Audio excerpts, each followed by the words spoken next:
No Brasil, 9,4% das meninas, percentual, né? E 12,4% dos meninos são considerados obesos, ou seja, estão bem acima do peso ideal, de acordo com os critérios adotados pela OMS para classificar a obesidade infantil.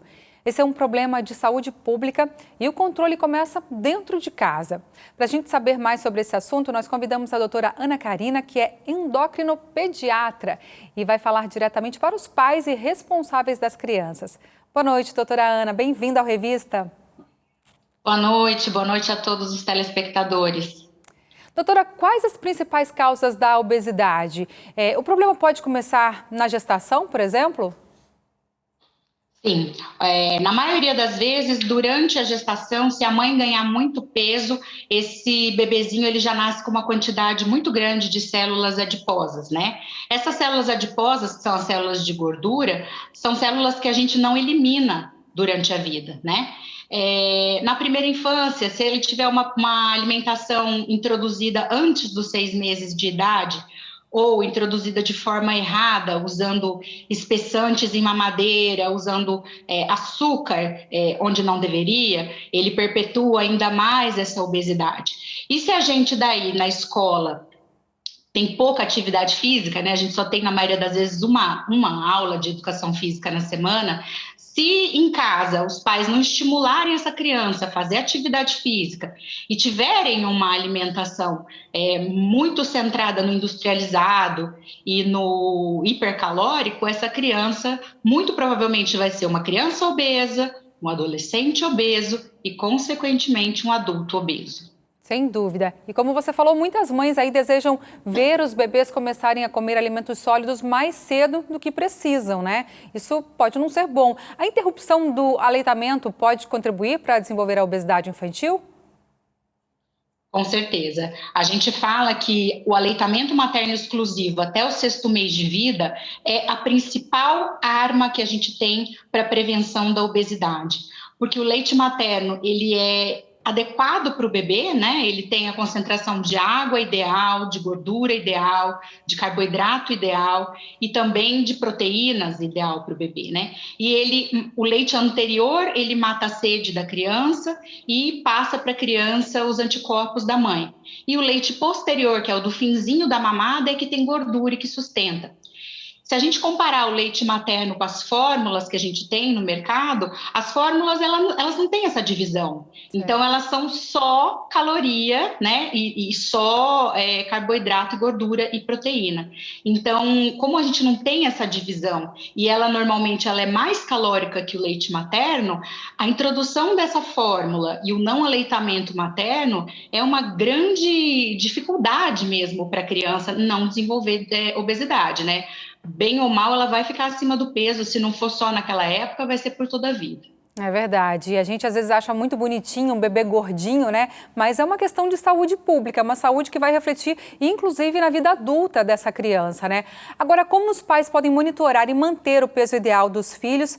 E qual seria esse peso ideal para cada idade, doutora? Então, a gente tem tabelas, né? A OMS, ela tem tabelas e para cada idade e sexo, a gente tem um peso e uma estatura que seriam ideais, né?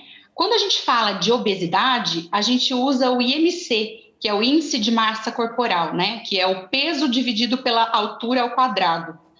Esse índice, ele é utilizado e é colocado numa curva também, e ele é utilizado pelos médicos e pelos nutricionistas para a gente poder classificar se a criança está com um peso adequado, que a gente considera eutrófico, se ele está magro demais ou até desnutrido e se ele está com sobrepeso ou obesidade. Tudo isso vai depender de quão distante ele está da faixa de normalidade que é considerada aí na OMS e no CDC.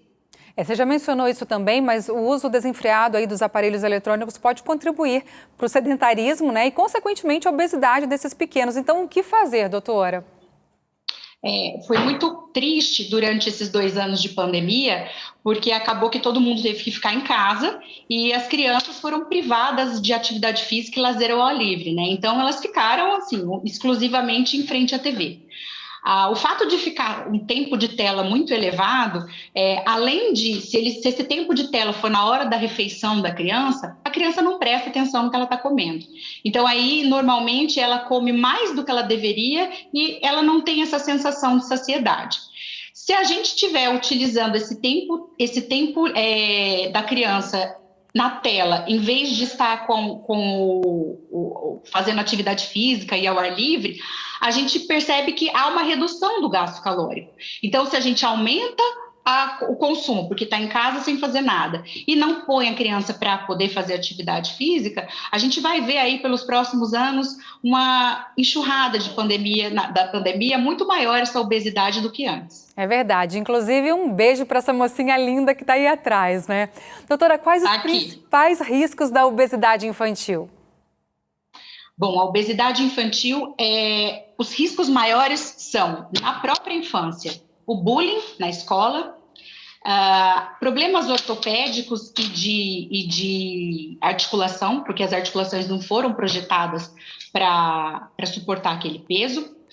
Problemas no sono, a gente pode ter apneia do sono, a gente pode ter pressão arterial elevada, pressão alta, e a gente pode ter também colesterol elevado e triglicérides elevado, colaborando até para, numa parte mais difícil, aí, mais aguda, num diabetes mellitus tipo 2.